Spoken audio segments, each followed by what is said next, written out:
5 नौजवानों को तुमने मारा है, मस्जिद के नाम पर गोलियां मारी गई है, पुलिस के बंदूक से गोली निकली, 5 नौजवान शहीद कर दिए गए। हमारी जान की रक्षा करना पुलिस वालों तुम्हारा अधिकार है, तुम्हारी जिम्मेदारी।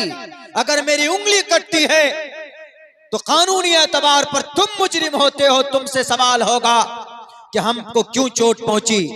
लेकिन तुम ही भक्षक बन गए, तुम ही राक्षस बन गए। उन मासूम 5 बच्चों की क्या गलती थी?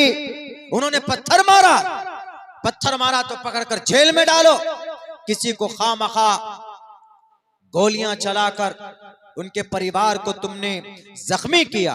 उनके परिवार, किसी की बेटे की बुढ़ापे की उम्र में किसी की बाप को, उसके बेटे की लाश को उसके कंधे पर डाला है तुमने। कभी सुख और चैन से नहीं रहोगे। भारत के अंदर आर्टिकल और संविधान है, कानून है, आईन है।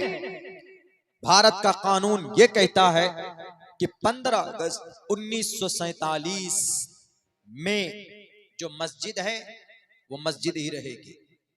15 अगस्त 1947 के बाद अगर कोई किसी मंदिर को मस्जिद बनाया है तोड़कर, उस पर कार्रवाई होगी।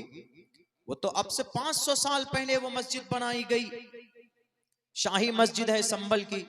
अभी देखे एकदम बिल्कुल उग्र है वहां पर, वो पूरा संभल जल रहा। इसीलिए श्रीमद् भगवत गीता में कहा, अहिंसा सत्यम करोदस्तया का शांति रपैशुनम दया भुलेश्वलो लूप तवम हीर चापला। एक वक्ता थे रूम में, अभी उन्होंने कहा हमसे कि मैं कुछ सच्चाई पर, जैसे कुरान करीम की आयत है, या अय्युहल्लज़ीना आमनुत्तकुल्लाह व कूनू मास्सादिकीन, कि अल्लाह से डरो और अच्छे लोगों के साथ हो जाओ, नेक लोगों के, सच्चे लोगों के साथ हो जाओ। इस ताल्लुक से वेद में, यानी सच्चाई के ताल्लुक से, सच के ताल्लुक से वेद का कोई मंत्र दीजिए। मैंने उनको यही मंत्र लिख के दिया। मैंने कहा इसको पढ़िएगा, कुरान करीम की इस आयत का कुछ हिस्सा इस मंत्र का कुरान से मैच करता है।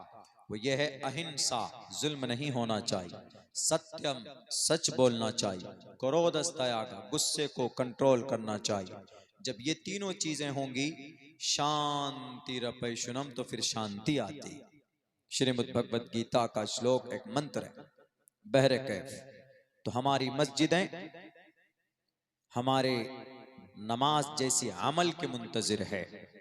मस्जिदों को आबाद कीजिए नमाज के जरिए से, मस्जिदों को आबाद कीजिए अजान के जरिए से, मस्जिदों को आबाद कीजिए कुरान करीम के दर्स से, मस्जिद को आबाद कीजिए दीनी बातें पैदा करके, मस्जिद को आबाद कीजिए उसमें जिक्र और अज़कार की महफिल सजाकर जिक्र कीजिए, कुरान की तिलावत कीजिए, वहां पर वक्त गुजारा कीजिए, एतकाफ की नीयत से बैठ जाइए। मस्जिद इबादत की जगह, दुनिया के अंदर मैं समझता हूं कि सबसे पुरसुकून अगर कोई जगह है तो हमारी मस्जिद है, अल्हम्दुलिल्लाह।